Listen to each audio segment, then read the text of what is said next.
I'd like to tell you about the strangest secret in the world. Some years ago, the late Nobel Prize-winning Dr. Albert Schweitzer was being interviewed in London, and a reporter asked him, "Doctor, what's wrong with men today?" And the great doctor was silent a moment, and then he said, "Men simply don't think." It's about this that I want to talk with you. We live today in a golden age. This is an era that man has looked forward to, dreamed of, and worked toward for thousands of years. But since it's here, we pretty well take it for granted. We in America are particularly fortunate to live in the richest land that ever existed on the face of the earth, a land of abundant opportunity for everyone. But do you know what happens? Well, let's take 100 men who start even at the age of 25. Do you have any idea what will happen to those men by the time they're 65?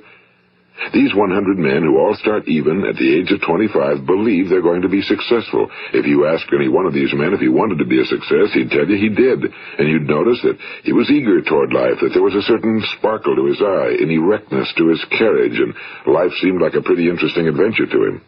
But by the time they're 65, 1 will be rich. 4 will be financially independent. 5 will still be working. 54 will be broke. Now think a moment. Out of the 100, only 5 make the grade. Now why do so many fail? What has happened to the sparkle that was there when they were 25? What's become of the dreams, the hopes, the plans? And why is there such a large disparity between what these men intended to do and what they actually accomplished?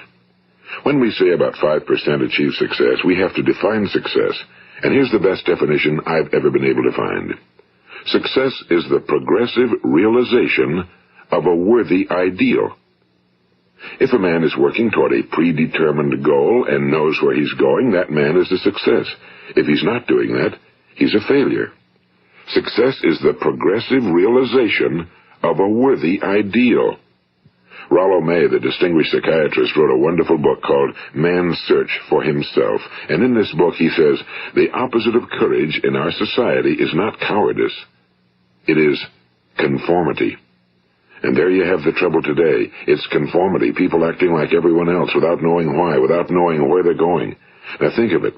In America right now, there are over 18 million people 65 years of age and older. And most of them are broke. They're dependent on someone else for life's necessities. Now, we learn to read by the time we're 7. We learn to make a living by the time we're 25. Usually by that time, we're not only making a living, we're supporting a family. And yet by the time we're 65, we haven't learned how to become financially independent in the richest land that has ever been known. Why? We conform. And the trouble is that we're acting like the wrong percentage group, the 95 who don't succeed. Now, why do these people conform? Well, they really don't know. These people believe that their lives are shaped by circumstances, by things that happen to them, by exterior forces. They're outer-directed people. A survey was made one time that covered a lot of men, working men, and these men were asked, "Why do you work? Why do you get up in the morning?" 19 out of 20 had no idea. If you ask them, they'll say, well, everyone goes to work in the morning, and that's the reason they do it, because everyone else is doing it. Now let's get back to our definition of success. Who succeeds? The only person who succeeds is the person who is progressively realizing a worthy ideal. He's the person who says, I'm going to become this, and then begins to work toward that goal.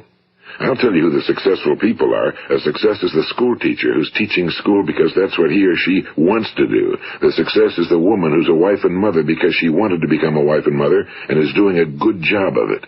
The success is the man who runs the corner gas station because that was his dream. That's what he wanted to do. The success is the successful salesman who wants to become a top-notch salesman and grow and build with his organization. A success is anyone who is doing deliberately a predetermined job because that's what he decided to do deliberately. But only 1 out of 20 does that. That's why today there isn't really any competition unless we make it for ourselves. Instead of competing, all we have to do is create. You know, for 20 years I looked for the key which would determine what would happen to a human being. Was there a key I wanted to know which would make the future a promise that we could foretell to a large extent? Was there a key that would guarantee a person's becoming successful if he only knew about it and knew how to use it? Well, there is such a key, and I've found it.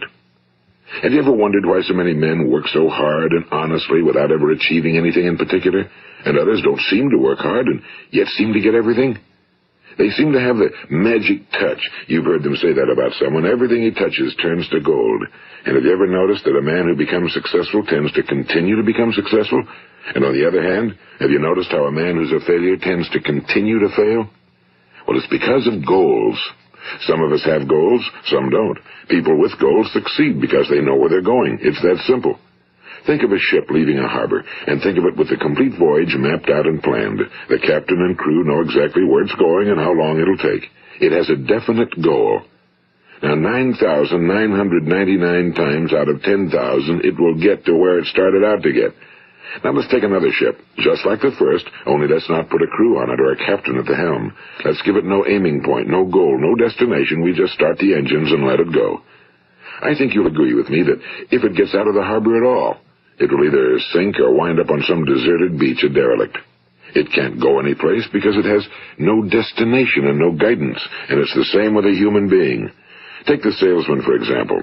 There's no other person in the world today with the future of a good salesman. Selling is the world's highest paid profession, if we're good at it and if we know where we're going. Every company needs top-notch salesmen, and they reward those men. The sky's the limit for them. But how many can you find? Someone once said the human race is fixed, not to prevent the strong from winning, but to prevent the weak from losing. The American economy today can be likened to a convoy in time of war. The entire economy is slowed down to protect its weakest link, just as the convoy had to go at the speed that would permit its slowest vessel to remain in formation. That's why it's so easy to make a living today. It takes no particular brains or talent to make a living and support a family today. So we have a plateau of so-called security, if that's what a person's looking for. But we do have to decide how high above this plateau we want to aim. Now let's get back to the strangest secret in the world, the story that I wanted to tell you today. Why do men with goals succeed in life and men without them fail? Well, let me tell you something which, if you really understand it, will alter your life immediately. If you understand completely what I'm going to tell you from this moment on, your life will never be the same again.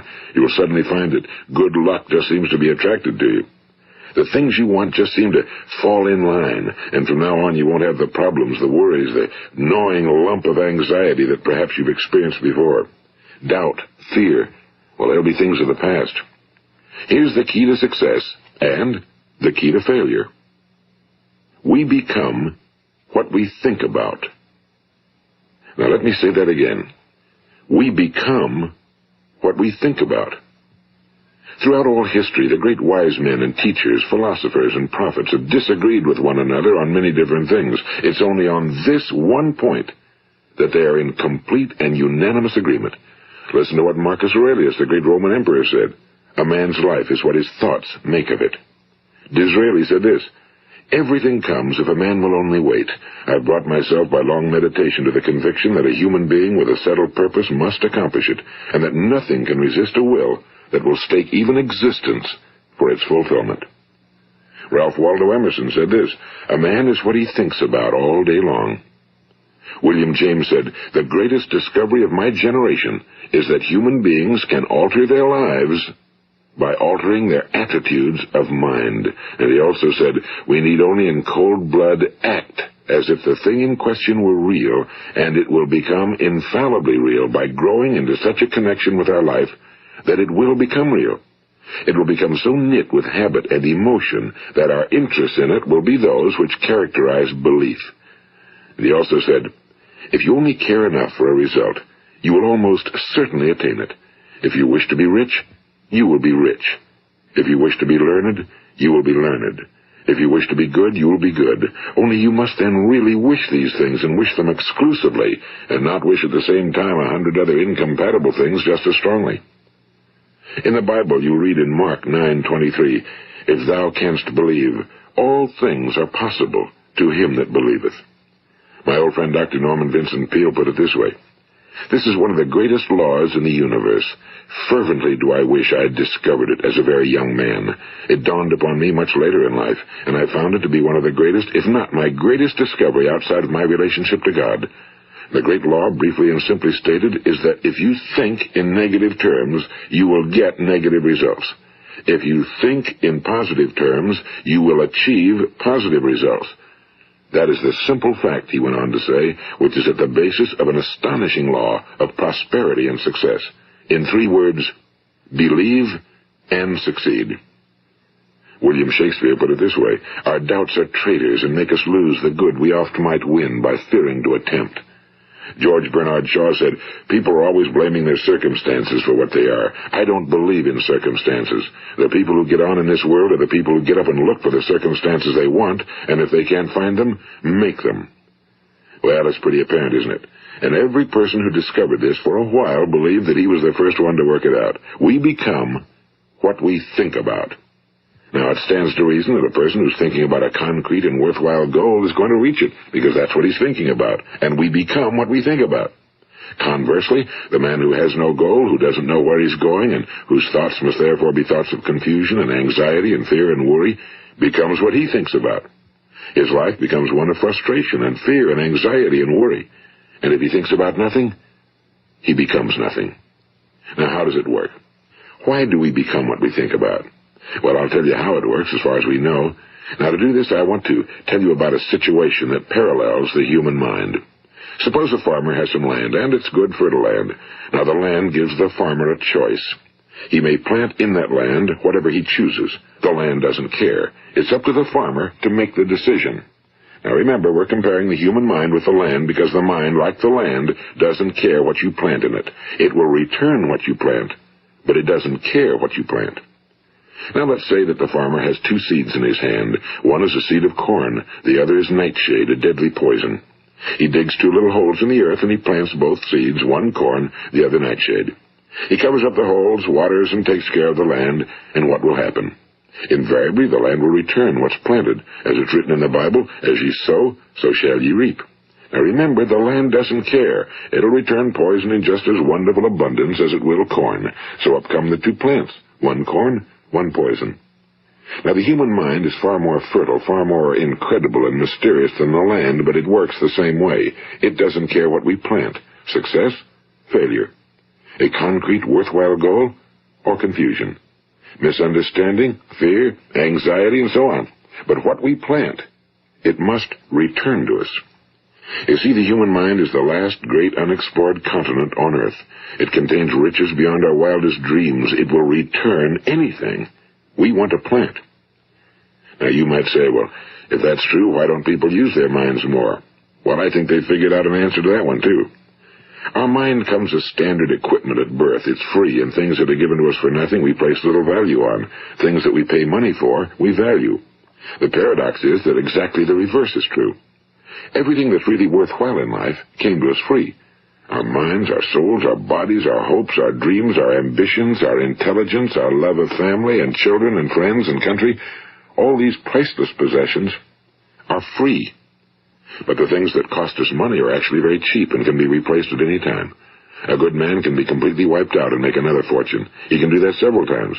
Even if our home burns down, we can rebuild it. But the things we got for nothing, we can never replace.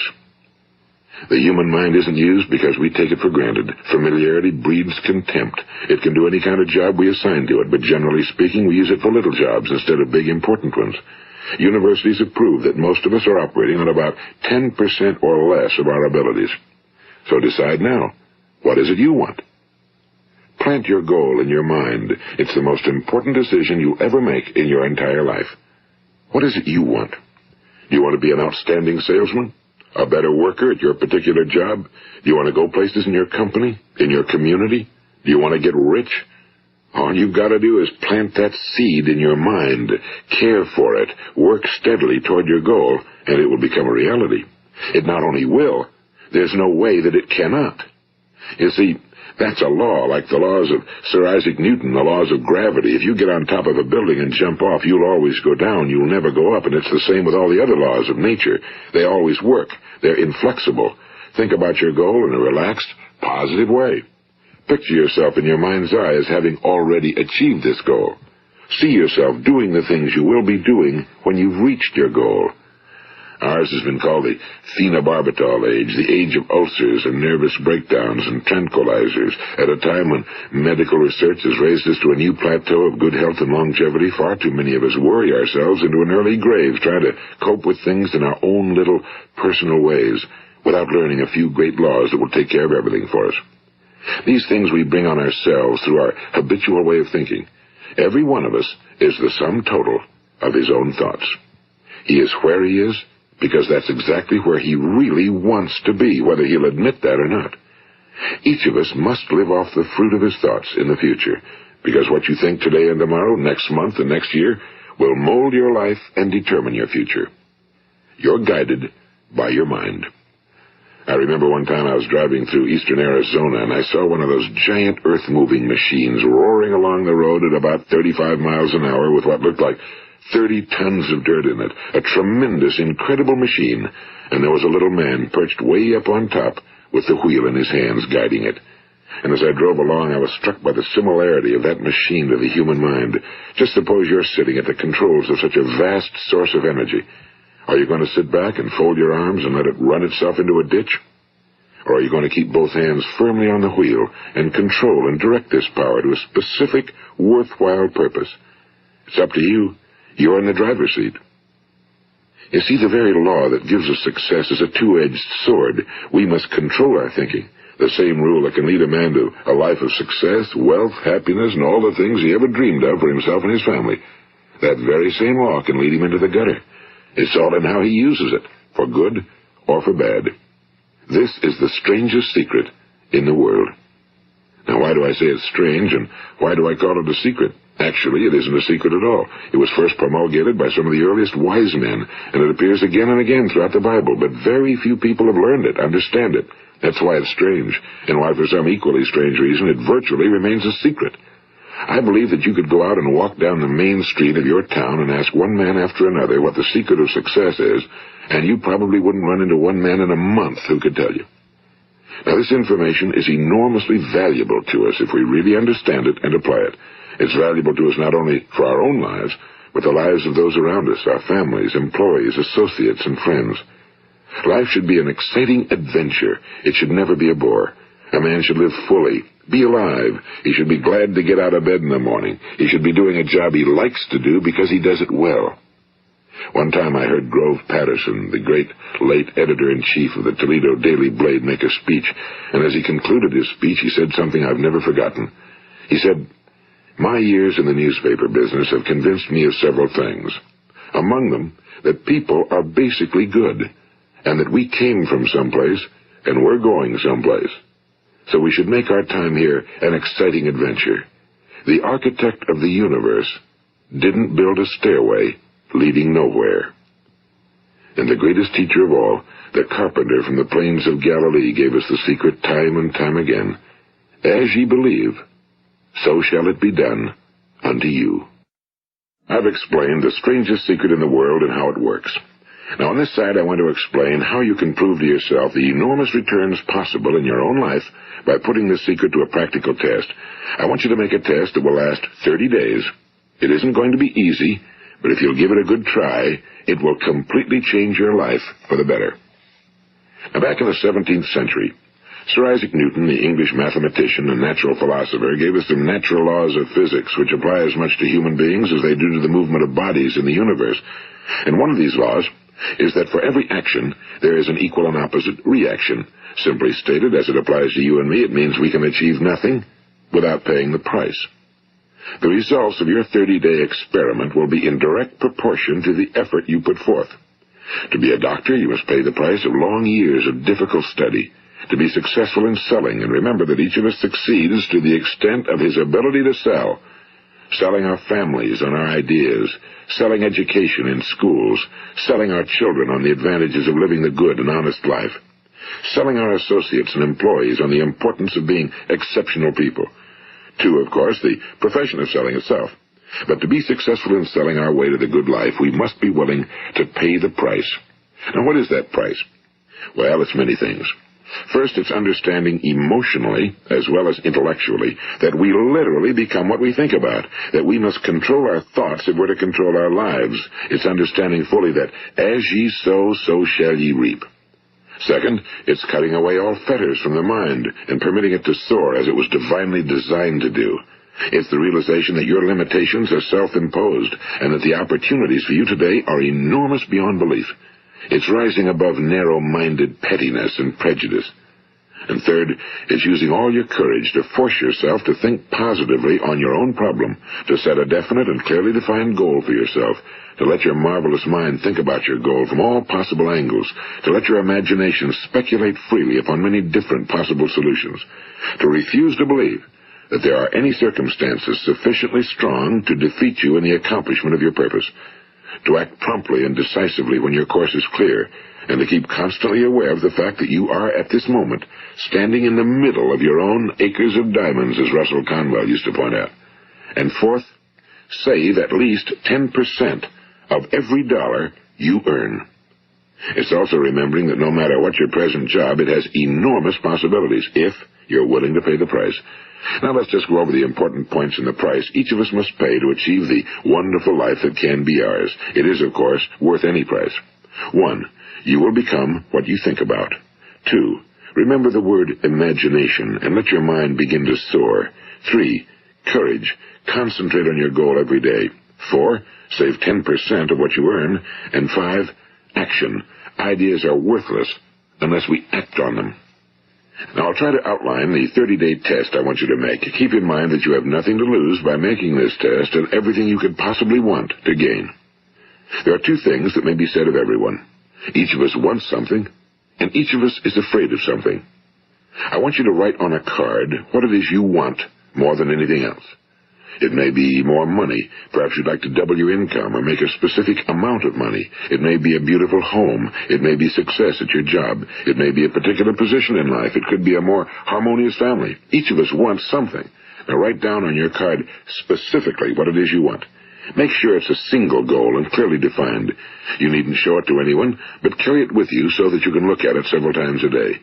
Think about it in a cheerful, relaxed, positive way each morning when you get up, and immediately you have something to work for, something to get out of bed for, something to live for. Look at it every chance you get during the day and just before going to bed at night. And as you look at it, remember that you must become what you think about, and since you're thinking about your goal, you realize that soon it will be yours. In fact, it's yours really the moment you write it down and begin to think about it. Look at the abundance all around you as you go about your daily business. You have as much right to this abundance as any other living creature. It's yours for the asking. Now we come to the difficult part. Difficult because it means the formation of what is probably a brand new habit, and new habits are not easily formed. Once formed, however, it will follow you for the rest of your life. Stop thinking about what it is you fear. Each time a fearful or negative thought comes into your consciousness, replace it with a mental picture of your positive and worthwhile goal. And there'll come times when you'll feel like giving up. It's easier for a human being to think negatively than positively. That's why only 5% are successful. You must begin now to place yourself in that group. For 30 days, you must take control of your mind. It will think about only what you permit it to think about. Each day for this 30-day test, do more than you have to do. In addition to maintaining a cheerful, positive outlook, give of yourself more than you've ever done before. Do this knowing that your returns in life must be in direct proportion to what you give. The moment you decide on a goal to work toward, you're immediately a successful person. You are then in that rare and successful category of people who know where they're going. Out of every 100 people, you belong to the top 5. Don't concern yourself too much with how you're going to achieve your goal. Leave that completely to a power greater than yourself. All you have to do is know where you're going. The answers will come to you of their own accord and at the right time.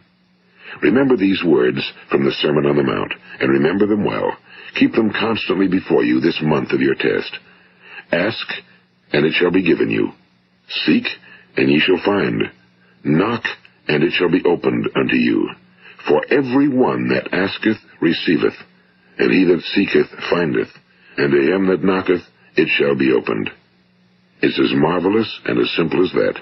In fact, it's so simple that in our seemingly complicated world, it's difficult for an adult to understand that all he needs is a purpose and faith. For 30 days, do your very best. If you're a salesman, go at it as you've never done before, not in a hectic fashion, but with the calm, cheerful assurance that time well spent will give you the abundance in return you deserve and want. If you're a homemaker, devote your 30-day test to completely giving of yourself without thinking about receiving anything in return, and you'll be amazed at the difference it makes in your life. No matter what your job, do it as you've never done it before for 30 days. And if you've kept your goal before you every day, you'll wonder and marvel at this new life you've found.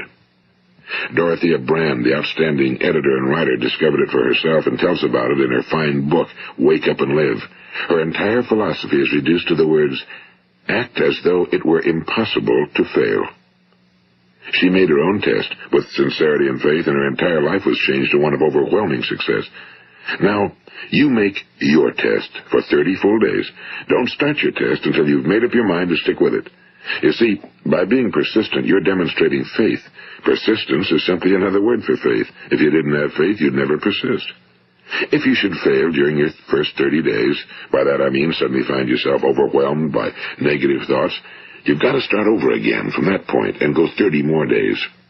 Gradually, your new habit will form until you find yourself one of that wonderful minority to whom virtually nothing is impossible. And don't forget the card. It's vitally important as you begin this new way of living. On one side of the card, write your goal, whatever it may be. On the other side, write the words we've quoted from the Sermon on the Mount. Ask, and it shall be given you. Seek, and ye shall find. Knock, and it shall be opened unto you. Nothing great was ever accomplished without inspiration. See that during these crucial first 30 days, your own inspiration is kept at a peak. And above all, don't worry. Worry brings fear, and fear is crippling. The only thing that can cause you to worry during your test is trying to do it all yourself. Know that all you have to do is hold your goal before you. Everything else will take care of itself. Remember also to keep calm and cheerful. Don't let petty things annoy you and get you off course. Now, since making this test is difficult, some will say, why should I bother? Well, look at the alternative. No one wants to be a failure. No one really wants to be a mediocre individual. No one wants a life constantly filled with worry and fear and frustration. Therefore, remember that you must reap that which you sow. If you sow negative thoughts, your life will be filled with negative things. If you sow positive thoughts, your life will be cheerful, successful, and positive. Now, gradually, you will have a tendency to forget what you've heard on this recording. Play it often. Keep reminding yourself of what you must do to form this new habit. Gather your whole family around at regular intervals and listen to what's been said here. You know, most men will tell you that they want to make money without understanding the law. The only people who make money work in a mint. The rest of us must earn money. This is what causes those who keep looking for something for nothing or a free ride to fail in life. The only way to earn money is by providing people with services or products which are needed and useful. We exchange our time and our product or service for the other man's money. Therefore, the law is that our financial return will be in direct proportion to our service. Now, success is not the result of making money. Making money is the result of success, and success is in direct proportion to our service. Most people have this law backwards. They believe that you're successful if you earn a lot of money. The truth is that you can only earn money after you're successful. It's like the story of the man who sat in front of the stove and said to it, give me heat, and then I'll add the wood. How many men and women do you know, or do you suppose there are today, who take the same attitude toward life? There are millions. We've got to put the fuel in before we can expect heat. Likewise, we've got to be of service first before we can expect money. Don't concern yourself with the money. Be of service. Build, work, dream, create. Do this, and you'll find there's no limit to the prosperity and abundance that will come to you. Prosperity, you know, is founded upon a law of mutual exchange. Any person who contributes to prosperity must prosper in turn himself. Sometimes the return will not come from those you serve, but it must come to you from someplace, because that's the law. For every action, there is an equal and opposite reaction. As you go daily through your 30-day test period, remember that your success will always be measured by the quality and quantity of service you render, and money is a yardstick for measuring this service. No man can get rich himself unless he enriches others. Now, there are no exceptions to a law. You can drive down any street in America and from your car estimate the service that's being rendered by the people living on that street. Had you ever thought of this yardstick before? It's interesting. Some, like ministers and priests and other devoted people, measure their returns in the realm of the spiritual, but again, their returns are equal to their service. Once this law is fully understood, any thinking person can tell his own fortune. If he wants more, he must be of more service to those from whom he receives his return. If he wants less, he has only to reduce his service. This is the price you must pay for what you want. If you believe you can enrich yourself by deluding others, you can end only by deluding yourself. It may take some time, but just as surely as you breathe, you'll get back what you put out. Don't ever make the mistake of thinking you can avert this. It's impossible. The prisons and the streets where the lonely walk are filled with people who tried to make new laws just for themselves. We may avoid the laws of man for a while, but there are greater laws that cannot be broken. An outstanding medical doctor recently pointed out 6 steps that will help you realize success. 1. Set yourself a definite goal. 2. Quit running yourself down. 3. Stop thinking of all the reasons why you cannot be successful and instead think of all the reasons why you can. 4. Trace your attitudes back through your childhood and try to discover where you first got the idea you couldn't be successful, if that's the way you've been thinking. 5. Change the image you have of yourself by writing out a description of the person you would like to be. And 6.